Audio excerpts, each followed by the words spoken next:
Hola, ya estamos, creo que en todos lados, no, en línea no. En Periscope y en Facebook Live. Hola, ¿qué tal? ¿Cómo están? Muy buenas tardes, les damos la bienvenida hoy, lunes 26 de febrero, a su programa Hablemos de Kevin, que se transmite desde Radio Educación Responsiva. Bueno, hoy nuestra página está teniendo algunos problemitas, pero bueno. Y los invitamos a ponerse en contacto con nosotros a través de nuestras redes sociales, Facebook Educación Responsiva, Twitter @e_responsiva, mi Twitter es @rocio_villar, y no olviden suscribirse a nuestro canal de YouTube Educación Responsiva. Bueno, pues les recordamos que cada programa Kevin va a tener un padecimiento o condición diferente. El protagonista de nuestros casos siempre se va a llamar Kevin para poder tener en secreto la verdadera identidad de los niños de los que hablamos. En algunos casos vamos a saber el nombre de nuestros invitados, dependiendo de lo que cada uno de ellos nos permita. Y nuestros invitados por lo general son padres de Kevin o especialistas en el tema. El día de hoy nos acompañan varias psicólogas. Nos acompaña Paola Quesada. Richard, bienvenida. Muchas gracias. Ella es licenciada en asesoría psicopedagógica, es maestra en educación familiar, maestra en diagnóstico y rehabilitación neuropsicológica, es especialista en evaluación, diagnóstico y rehabilitación neuropsicológica a niños, adolescentes y adultos y en orientación a padres de familia. También nos acompaña la psicóloga Adriana Sánchez Mata. Hola, ¿qué tal? Bienvenida, ella es psicóloga. Tiene un diplomado en neuropsicología del desarrollo infantil y también en la formación y actividad del adolescente. Es coordinadora del programa de apoyo psicopedagógico, clínica de problemas de aprendizaje y conducta en preescolares, escolares y adolescentes y en orientación a padres de familia. Y también nos acompaña la psicóloga Laura Riveros Lara. Bienvenida. Gracias. Ella es licenciada en psicología, tiene una maestría en residencia en neuropsicología clínica, un diplomado en neuropsicología infantil y en desarrollo psicológico del niño preescolar. Pues bienvenidas a las tres. Gracias. Muchas gracias por la invitación. Y muchas gracias por haber venido aquí. Ellos vienen de el Instituto de Neuropsicología y Psicopedagogía para la Intervención y la Profesionalización Jolix-Matilisti. Ellos dan servicios pedagógicos, psicológicos, neuropsicológicos y de neurodesarrollo dirigidos a bebés hasta adultos. También dan asesoría a padres de familia y otros adultos que tienen niños a su cargo. Y bueno, de nuevo, bienvenidas.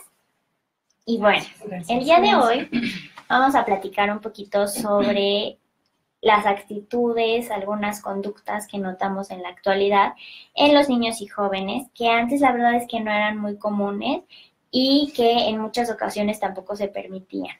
También, bueno, entendemos porque antes pues también no había, por ejemplo, esto de las redes sociales, que también, como vamos a ver más adelante, alientan un poquito algunas conductas negativas. Pero bueno, al mismo tiempo también vemos que la educación que reciben los niños y los adolescentes es bastante laxa a comparación de cómo era antes.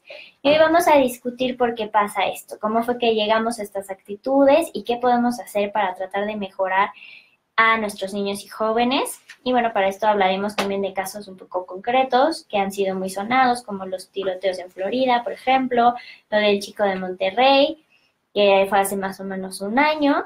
Además, vamos a hablar sobre la influencia de estos grupos de redes sociales que tienen influencias muy negativas y algunos otros retos que lanzan en estos grupos. También hablaremos del caso, por ejemplo, de niños como el que ocurrió hace más o menos una semana en Tláhuac, donde chocó un niño que iba manejando y mató a varios de sus compañeros que iban con él. Bueno, la primera pregunta que yo les quisiera hacer es, ¿qué está pasando con los niños y los jóvenes que cada vez parecen que tienen menos límites, que muchas veces parecen ser más agresivos? Y es cierto, también quisiera que nos contestaran de una vez, si es cierto lo que varios opinan, que esto tiene mucho que ver, por ejemplo, con los videojuegos. Bueno, pues hay un artículo que a mí me gusta muchísimo, que es de una psicóloga, se llama Hilda Hurtado, y ella titula el artículo como La generación de los padres del sí. Y entonces ese artículo habla acerca de cómo hay una brecha generacional que exactamente empata ahorita con esta edad, los adolescentes, que hubo una particularidad muy grande. La generación se dedicaba a la ausencia de límites con este asunto social que hubo sobre que los niños tenían que crecer de una manera libre, que no tenían que tener tantas exigencias. Entonces, a partir de esa primicia, la educación en algunos colegios y fue a manera mundial, empezó a formar esa personalidad tanto en padres como en niños. Entonces, ese artículo tiene, bueno, esas características y contestando un poco como la pregunta que decías, tienen mucha correlación incluso con ahorita todos estos eventos que estamos viendo, ¿no? El asunto de los tiroteos, de lo que pasó en Tláhuac, en fin. Pero bueno, eso era como de algo introductorio que me gustaba mencionar. Sí es algo generacional. Entonces, habría que pensar, o ahorita, bueno, platicaremos más a fondo, qué pasa con esa generación, ¿no? Eso, ¿te refieres a la generación de papás de ahorita? Así es. De los que ahorita tienen específicamente adolescentes, son de los que habría que analizar eso. Sí, claro, también hay que añadir que los papás de adolescentes generalmente crecieron con otra estructura, otra dinámica familiar, generalmente muy autoritaria. Es decir, el establecimiento de reglas y normas era extremadamente autoritario y padecieron en su adolescencia o en su niñez, no se sentían respetados quizá, y en ese sentido decidieron iniciar una parentalidad diferente, que puede caer a una permisiva.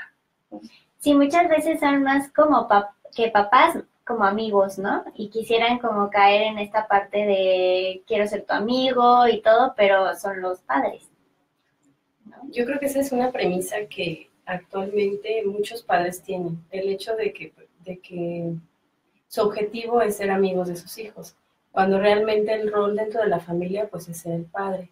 Puede sí ser amigo, pero como un rol dentro de la misma paternidad.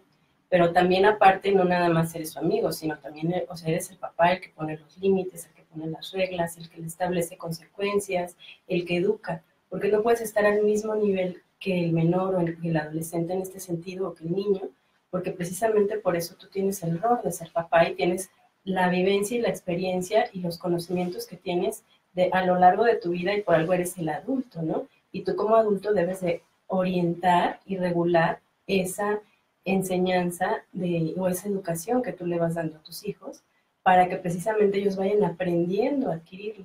Porque nosotros como adultos pues se supondría que ya la tenemos, ¿no?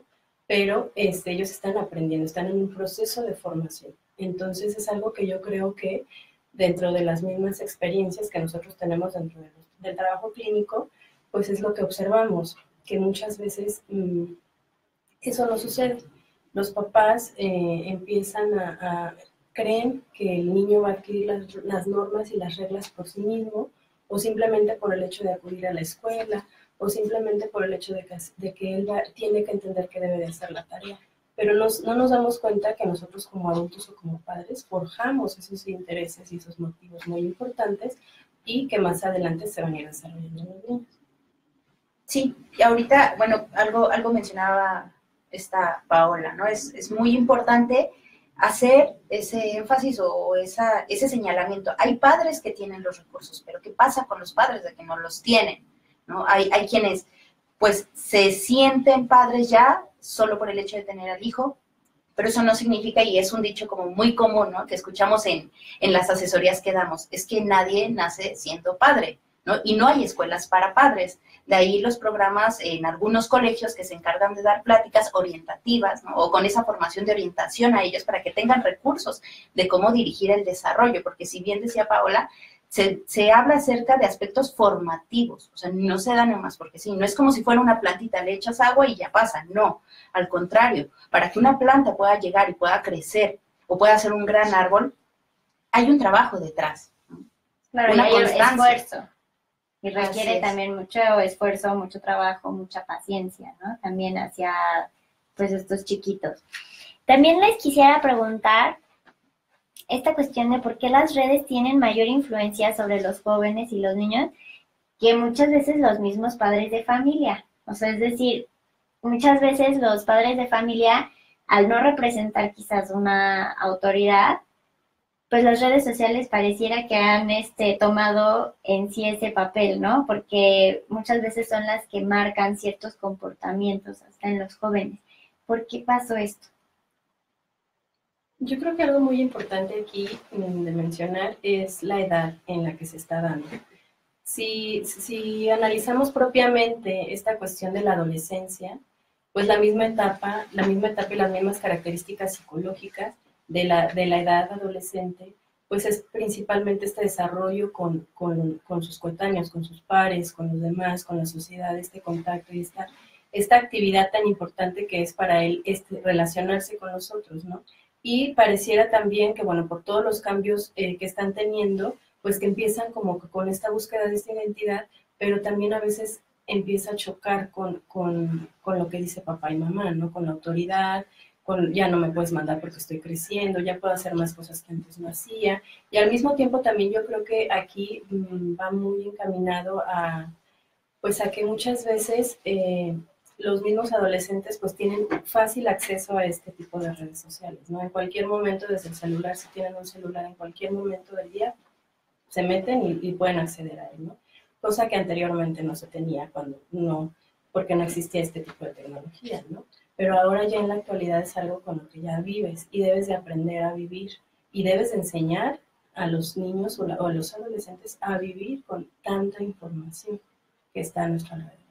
Sí, por supuesto. Y justamente hablar de adolescencia tiene que involucrar hablar de infancia. Si nosotros estamos en un proceso, bueno, si los niños y adolescentes estuvieran en un proceso de formación, tenemos que ver los estilos parentales, que es súper importante. Si a nosotros como padres, desde una infancia, desde preescolares, les damos herramientas de reflexión, les damos herramientas para que puedan seleccionar asertivamente los contenidos que observan, van a ser adolescentes que se inmiscuyan menos en este tipo de actividades, que lo tienen que hacer. La adolescencia involucra el que los jóvenes, los adolescentes, los niños de secundaria, tengan interacción con sus coetáneos, que se sientan identificados con sus pares. Es por esto que se dan las tribus sociales, etcétera, y involucra esto. Pero si nosotros creamos un niño reflexivo desde preescolar, desde que va en sexto de primaria, va a tener menos posibilidades de caer en situaciones de riesgo. Por eso es importante que nosotros eduquemos y que tengamos ese rol paterno y que lo ejerzamos. O sea, que no le tengamos miedo a ser una autoridad, ¿no? Justamente, bueno, no sé si vamos a hablar un poco de los estilos de crianza, pero sí, claro. El estilo permisivo involucra esto, que yo, padre, tengo miedo de ejercer mi autoridad, y entonces caigo en la situación de el amigo, o caigo en la situación de, bueno, es pequeñito, ya crecerá, ya aprenderá, bueno, toléralo porque todavía no sabe qué hace. Pero no estamos haciendo una formación, no estamos haciendo una corrección. Y esto es lo que pasa, que cuando no hacemos una corrección, no creamos una reflexión real de la situación.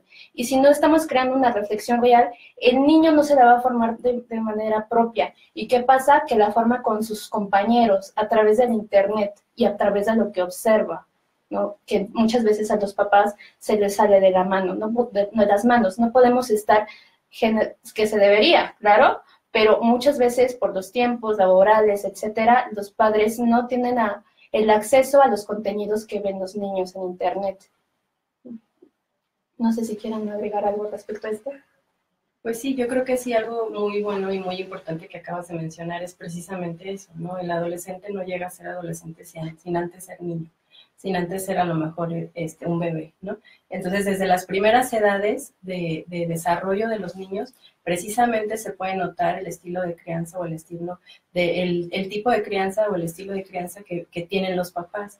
Entonces, desde ese momento tú te das cuenta cómo es que se va desarrollando la misma personalidad del niño y forjando a lo mejor también esta parte del desarrollo de los procesos psicológicos, pero también neuropsicológicos, muy importantes para que el niño pues vaya respondiendo ante cualquier situación que se tenga que enfrentar, ¿no?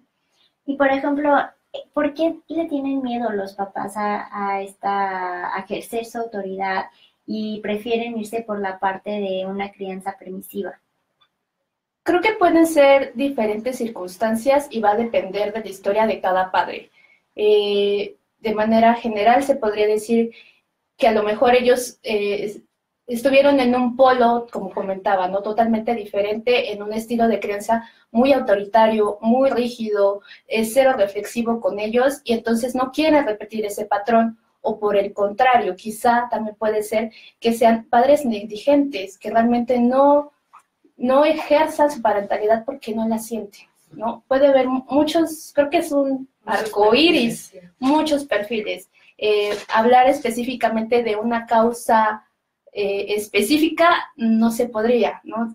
Hay muchos matices de por qué los padres no ejercen esta responsabilidad, ¿no?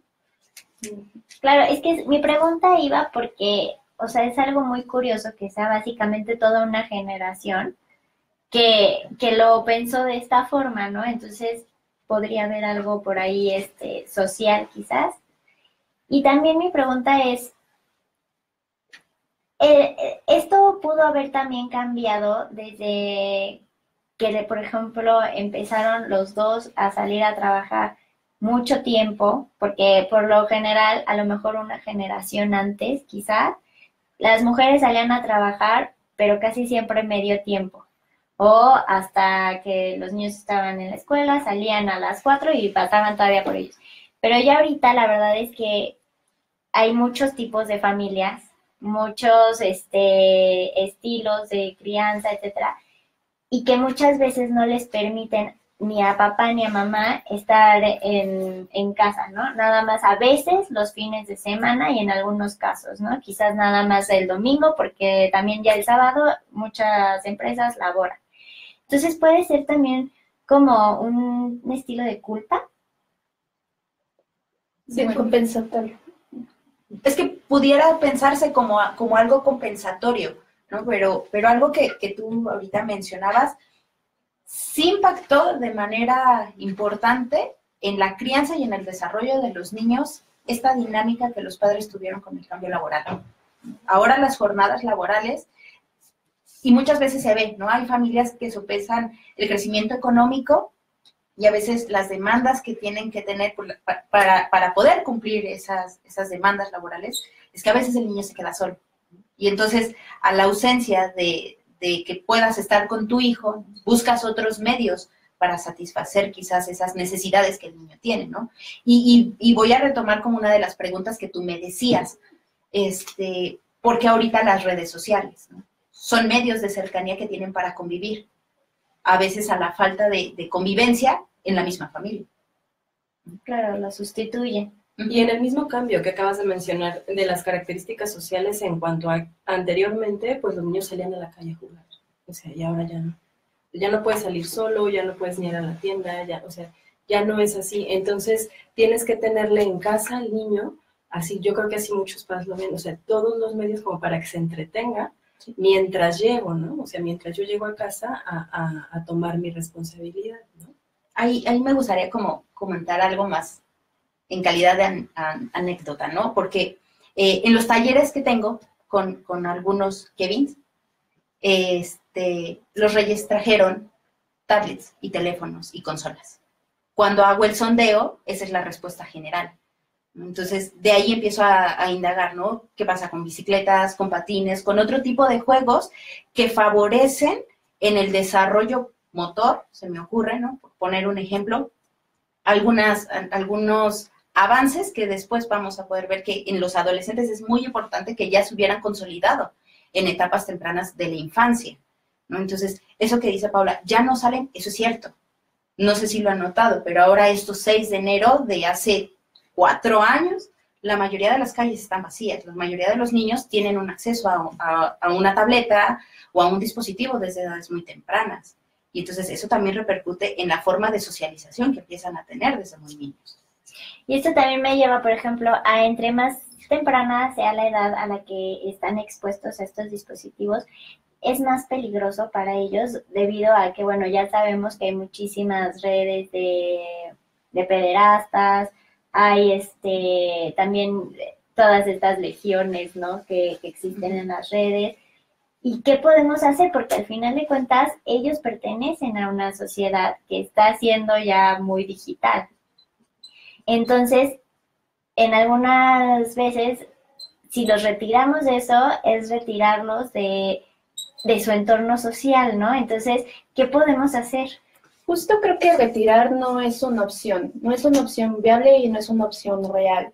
El adulto o el padre de familia debe de tener la responsabilidad de poder monitorear los contenidos que ve el adolescente. Y es una responsabilidad que uno adquiere cuando tiene un hijo, el poder monitorearlo en los contenidos, en lo que observa, en lo que lee, en lo que ve, incluso en las amistades. No se puede confrontar a un adolescente retirándole una amistad o no se le puede confrontar retirándole un dispositivo, porque justamente es su actividad rectora, el que él pueda convivir con otros adolescentes y coetáneos. Entonces, si lo quitamos de su actividad, ¿qué le queda? ¿No? Entonces, hay que monitorear los contenidos, hay que hacernos responsables y hacerlo reflexivo respecto a qué está observando él, ¿no? Que tenga un pensamiento propio, formar ese criterio. ¿Alguna quiere comentar otra cosa? Sí, a mí me gusta decir algo. Es muy simple. Habemos quienes a lo mejor podemos no tener interés, por ejemplo, en beber, en fumar, ¿no? Se me ocurre. Pero no por eso significa que cuando tengas a alguien cercano que lo haga, no vas a convivir o no vas a platicar con él. Es lo mismo, ¿no? Ahorita lo que decía Laura con el asunto de las redes. No puedes estar, o sea, ahorita es un momento en el que las redes son parte incluso del área laboral. O sea, hay trabajos en los que piden eso, ¿no? Entonces, limitarlos o alejarlos de algo así no va a ser opción. Pero a mí me sale como esta pregunta, ¿no? Que siempre les hago a algunos papás. ¿Por qué ya tiene redes sociales? ¿En qué momento autorizaron las redes sociales? ¿Cuál es el objetivo de que el niño tenga la red social? Y sobre todo en algunas edades, ¿no? Porque además, si leemos los filtros para tener una red social, una de las categorías, ¿no?, que te ponen es la edad, ¿no? Entonces, de ahí viene el por qué entonces, si en la red están poniendo un límite, ¿qué pasa con lo de atrás? Quiero pensar que entonces esos papás están asumiendo la responsabilidad de hacer ese permiso al niño y entonces supone la supervisión de estar acompañando al niño, porque para empezar, una red, ¿cuál sería el objetivo de cada red? ¿No? Habría que pensarlo. ¿Y por qué se lo permite? Claro. ¿A qué edades recomiendan que los papás les dieran permiso ya de tener por ejemplo, su Facebook o su Instagram? Pues edades, yo creo que más bien no se trata de edades numéricas. Nosotros hablamos siempre a los papás, ¿no?, con una orientación sobre edades psicológicas, ¿no?, y edades psicológicas y edades cronológicas, ¿no? Entonces nosotros nos basamos un poco más en el asunto de la edad psicológica, es decir, cómo están los recursos de pensamiento en el niño para poder asumir el tipo de contenido que va a tener. Puede ser un niño a lo mejor de 8 años con unos procesos reflexivos y asimilación de normas y límites muy adecuado, y a lo mejor puede llegar un adolescente de 14, 15 años que no lo tenga. Entonces, a lo mejor el número no nos los va a poder definir, sino las habilidades del pensamiento que en ese momento ya se tienen y que, bueno, bien formaron algunos padres. Entonces, yo creo que el número no, sino más bien los recursos que tienen. Exacto, y estar al pendiente, ¿no?, de que el niño sí esté teniendo como que una idea de poder distinguir, ¿no?, entre que sí puede hacer, que no, o hasta dónde, ¿no? Sí. Y siempre al pendiente de los papás. Yo creo que aquí, bueno, nada más complementar un poquito de que volvemos a lo mismo, de que al final de cuentas estos procesos psicológicos, como lo menciona Adriana, pues no se van a desarrollar por sí solos, ¿no?, sino que los papás son los que van a forjar y desarrollar y ayudar a que se desarrollen estos procesos, ¿no?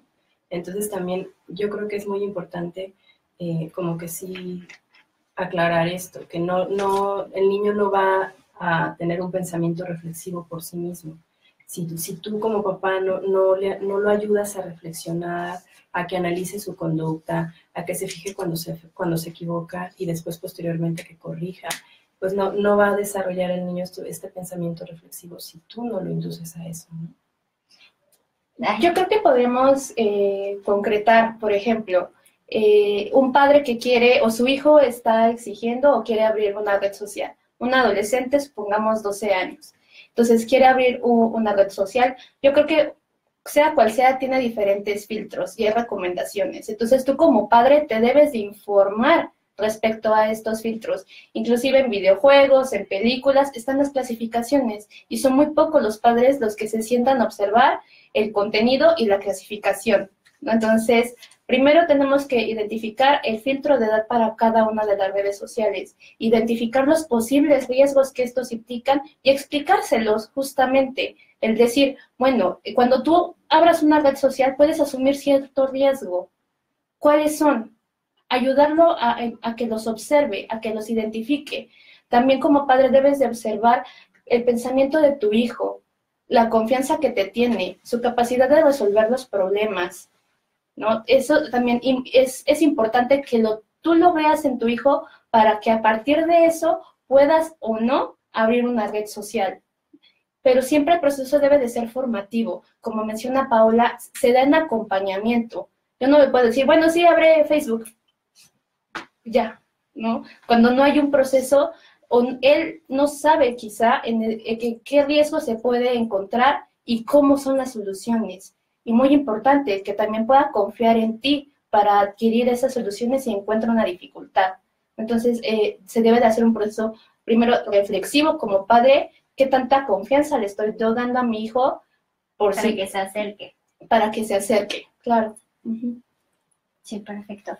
Pues sí, ahorita vamos a hacer una mención, pero me gustaría que regresando de esa mención pudiéramos hablar de cómo creamos esta confianza con los niños y cómo vamos trabajando en ponerles, por ejemplo, los límites, las consecuencias, etcétera, para ir haciéndoles este pensamiento reflexivo. Entonces, ahorita regresamos con eso. Les voy a platicar mientras que vamos a tener el miércoles 28, este miércoles ya, el seminario de la Asociación Nacional de Escuelas Particulares y de la Asociación Nacional para el Fomento Educativo. Va a ser en el Hotel NH a las 10 de la mañana. Llamen a nuestros teléfonos que son 5606-1713 y 5606-4014. Ahí tenemos el 55-280046. Llámenos para preguntar. También tenemos algunos paquetes bastante atractivos para que en las escuelas no tengan estos problemas, por ejemplo, con los contratos, tanto laborales como contratos que son civiles, de prestación de servicios. Ajá. Y bueno, pues tenemos este seminario, por ejemplo, también vamos a tratar temas de SEP, temas de IMSS, de SAT y también de Profeco con estas reformas que ha habido. Entonces, bueno, pues los invitamos a que se pongan en contacto. Les repito, nuestros teléfonos son 5528-0046, 5606-1713 y 5606-4014. Entonces, pónganse en contacto con nosotros. Bueno, ahora sí, por favor, ¿nos podrían decir más o menos cómo podemos crear esta relación sin caer en esta parte de ay, sí, ya somos amigos, etcétera?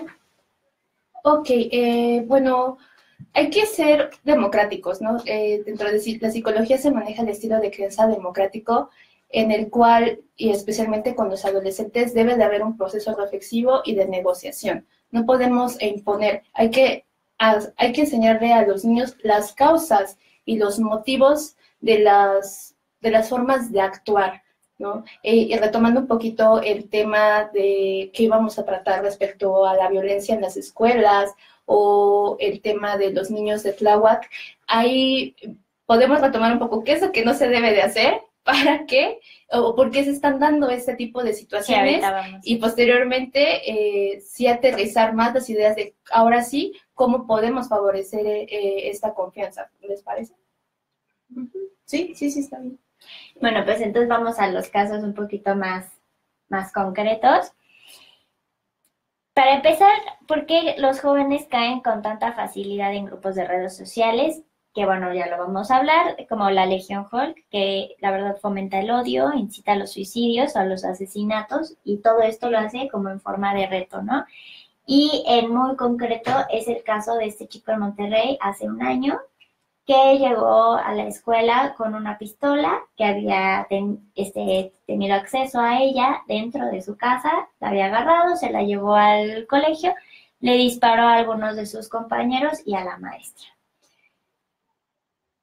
Fue un caso verdaderamente impactante. Aquí en México me parece que pues no estábamos acostumbrados, ¿no? Siempre estamos acostumbrados a que esas cosas no pasen aquí, sino que pasen en Estados Unidos. Ahí tenemos muchísimos ejemplos, como desde Columbine, que yo creo que es uno de los más conocidos por la película de Michael Moore.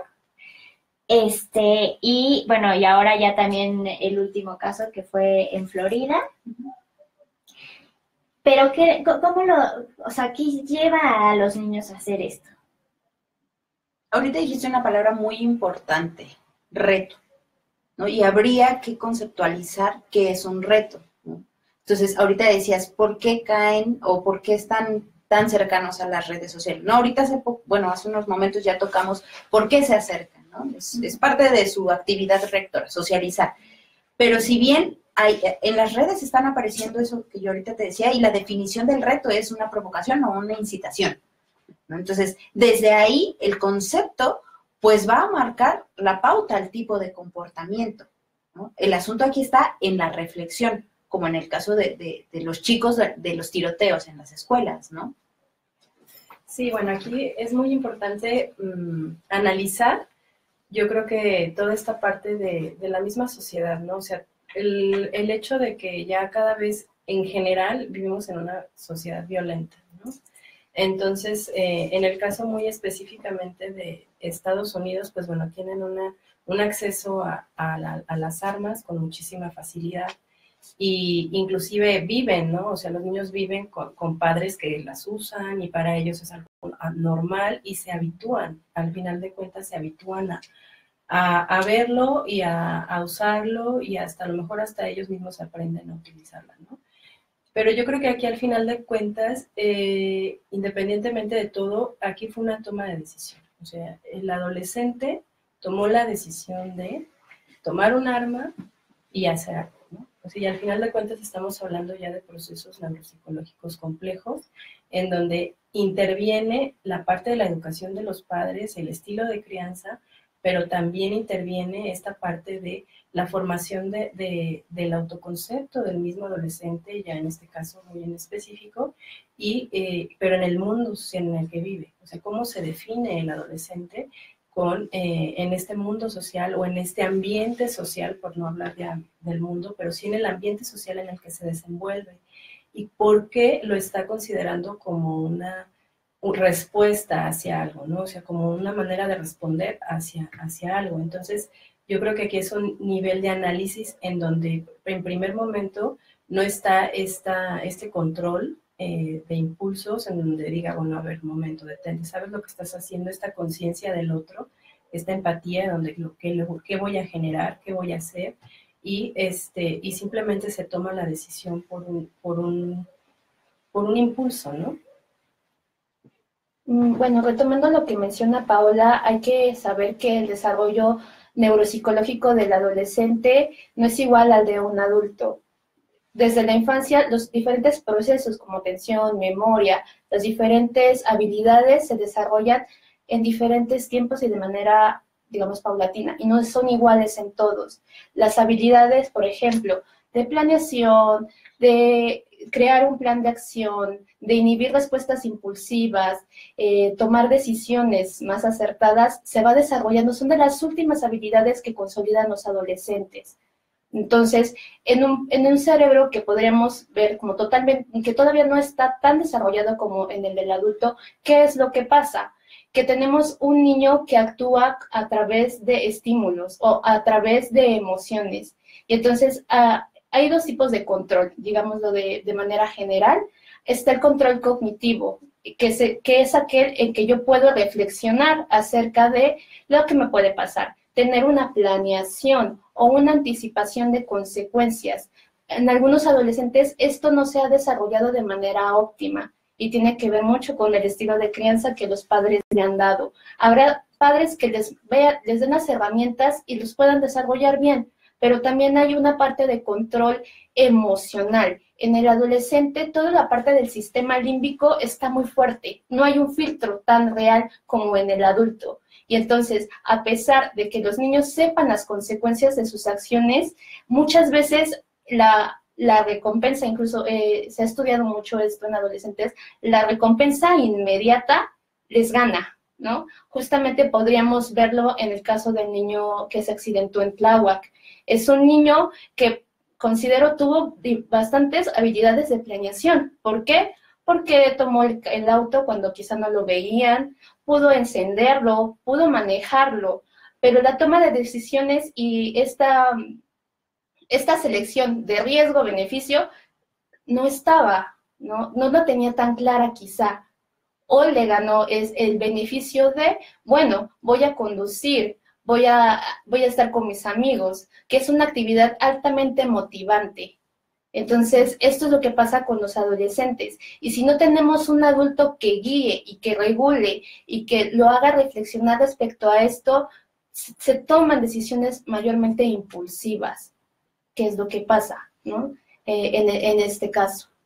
Y por ejemplo, retomando el tema de los niños estos de Tláhuac que se accidentaron, desafortunadamente también, bueno, decían que venía tomado el niño.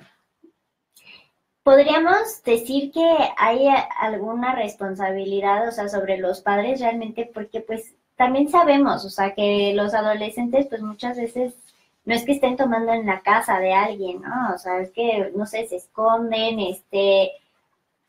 no sabes como que realmente hasta dónde puedan llegar, ¿no? Que en este caso, pues, llegó a la muerte de algunos. Pero, y no me refiero justo a una responsabilidad legal, o sea, me refiero a una responsabilidad más moral, una responsabilidad de, por ejemplo, de padres. Muchas veces estaban, la verdad, como en los medios y todo esto, criticando mucho a los padres, que probablemente sí tengan alguna culpa porque pues hasta se escondieron y los encontraron en Chalco y etcétera, ¿no? Pero sí podemos encontrar algún responsable, o sea, sí hay un responsable o es simplemente una cuestión compulsiva sobre ellos. Bueno, yo creo que no hay que culpabilizar, ¿no? Buscar culpables no creo que no es el objetivo.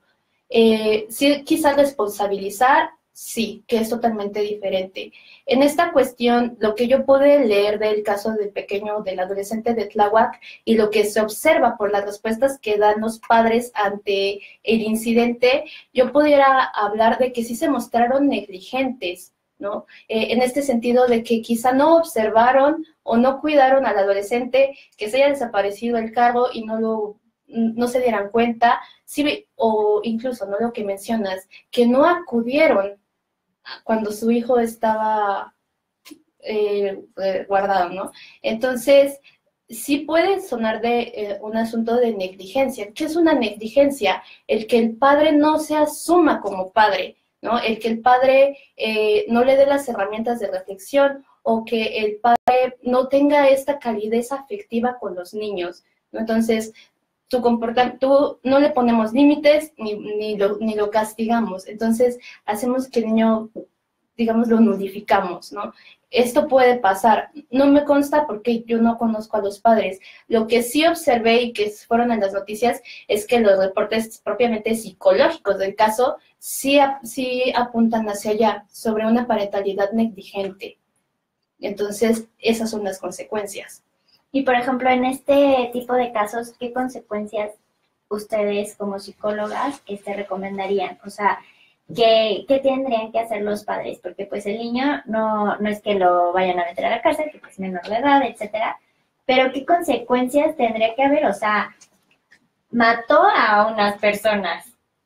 ¿Y cómo recuperamos también a este niño? Porque obviamente, pues si tiene algún tipo de un nivel de reflexión, pues sí, quizás deje de hacerlo, ¿no?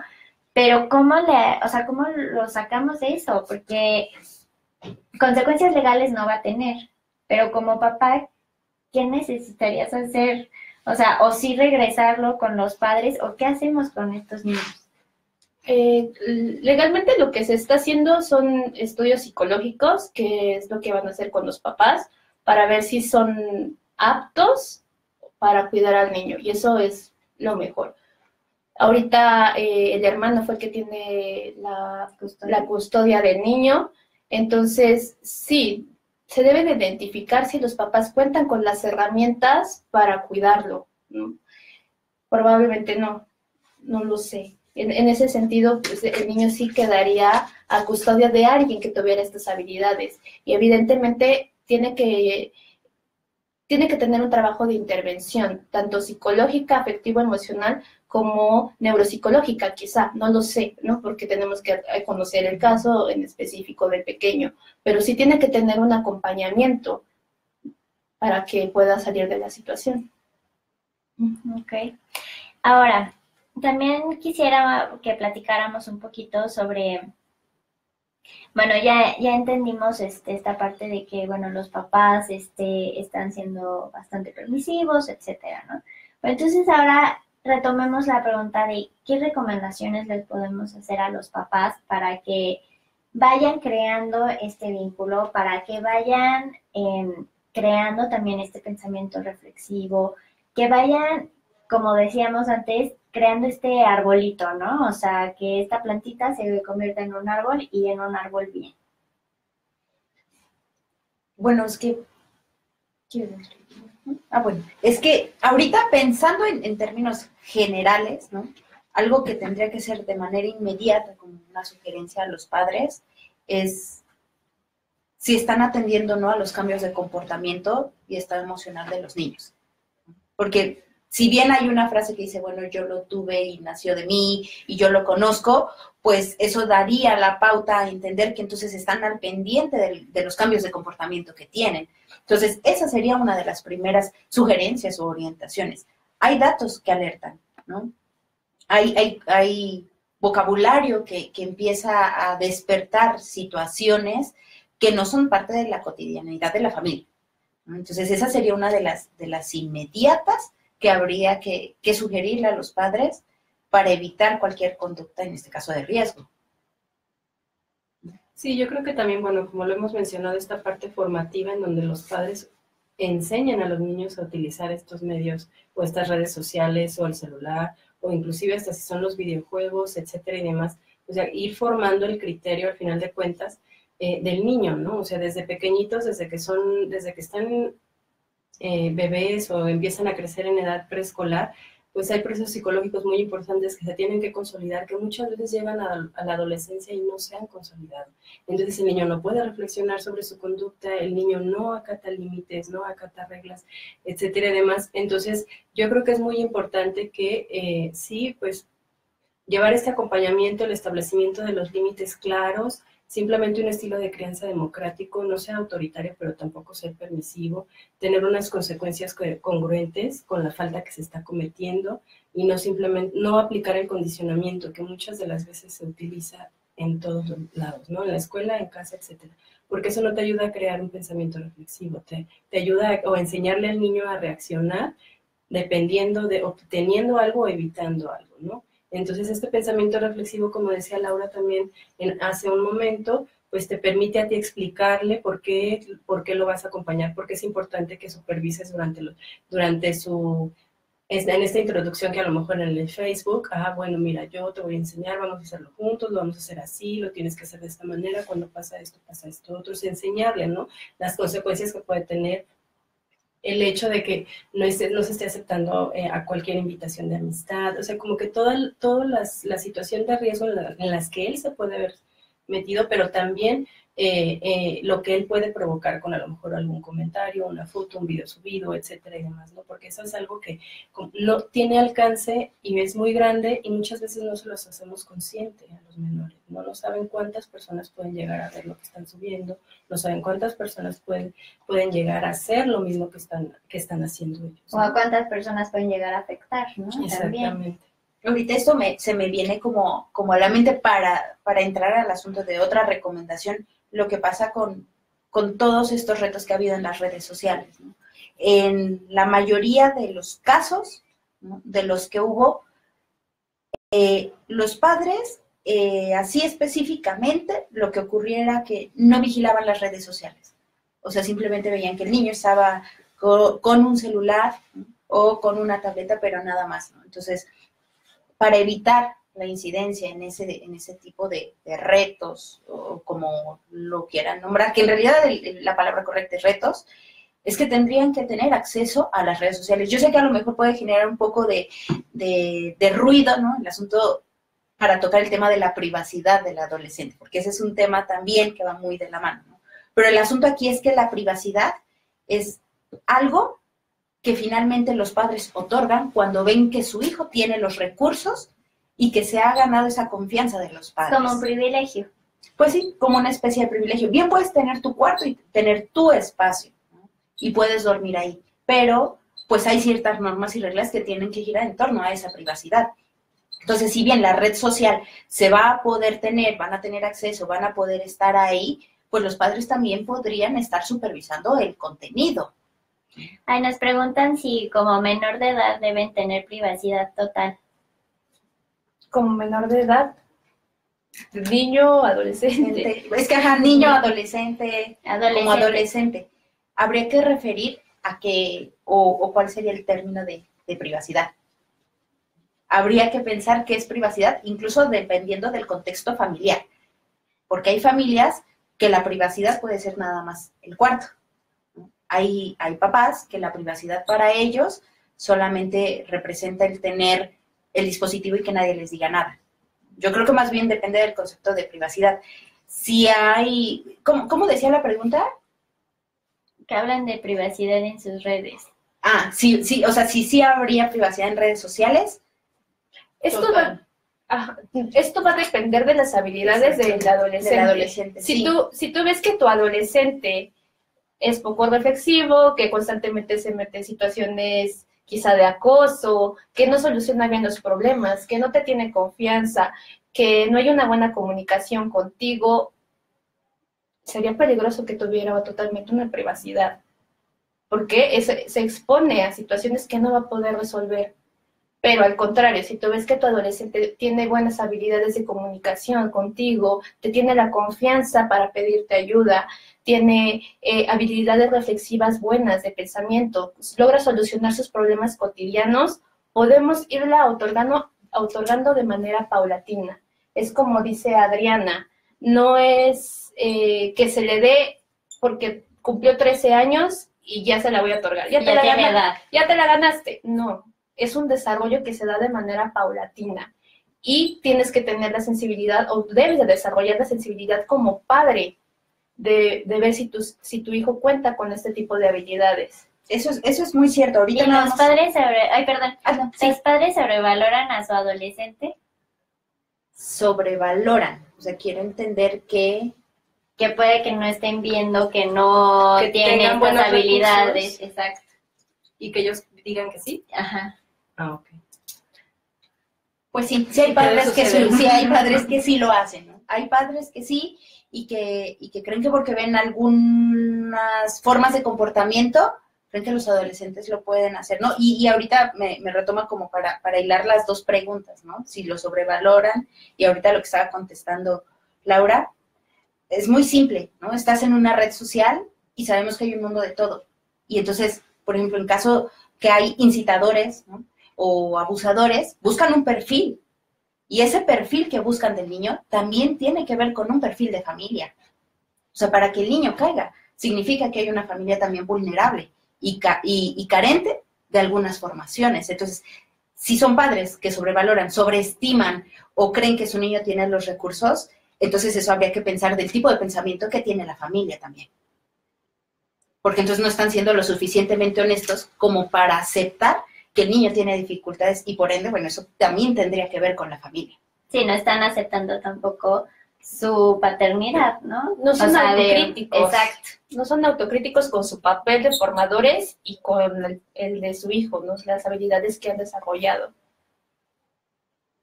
Me dice, es muy cómodo pensar que el hijo puede. Claro, el hecho de asumir que él puede realizar todas las actividades de manera independiente le quita trabajo al padre, le quita responsabilidad.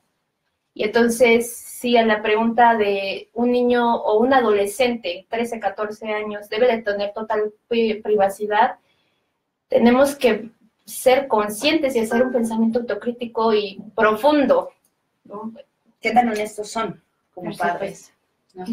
Ay, bueno, pues ahorita ya estamos llegando a la última parte.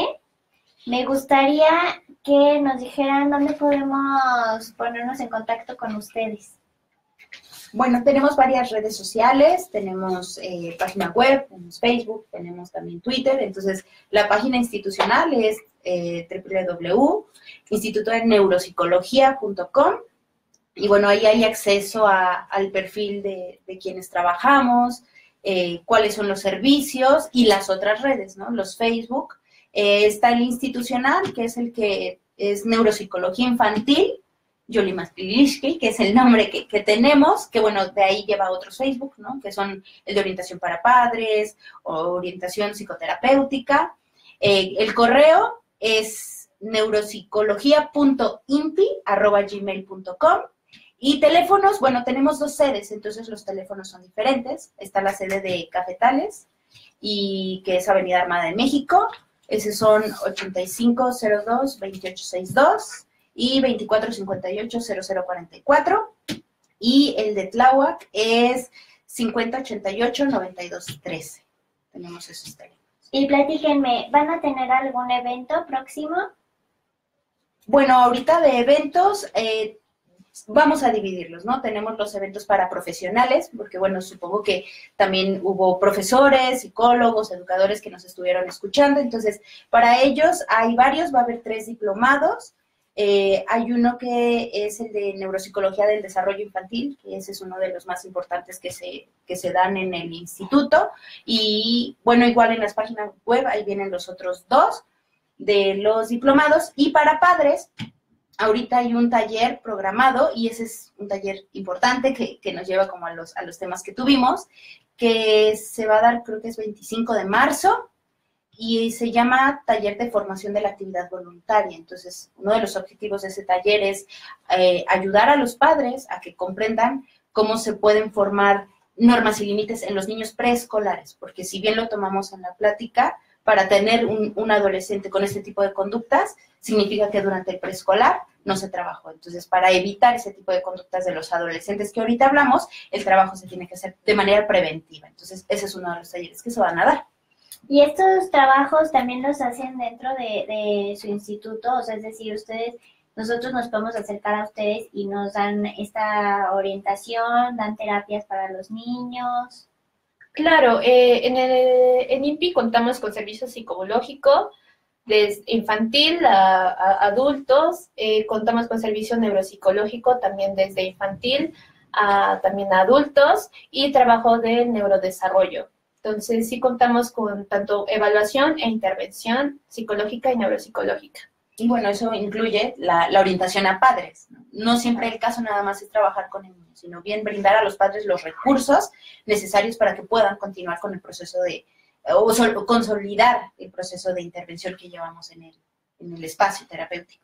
Perfecto, pues muchísimas gracias por haber venido. Se nos fue rapidísimo el tiempo, ya se nos acabó el programa. Los esperamos el próximo lunes en Hablemos de Kevin a las 5 de la tarde con el tema de tipos de familias. También vamos a contar con la compañía de algunas personas del INPI. Y bueno, pues nos vemos la próxima semana. Hasta luego.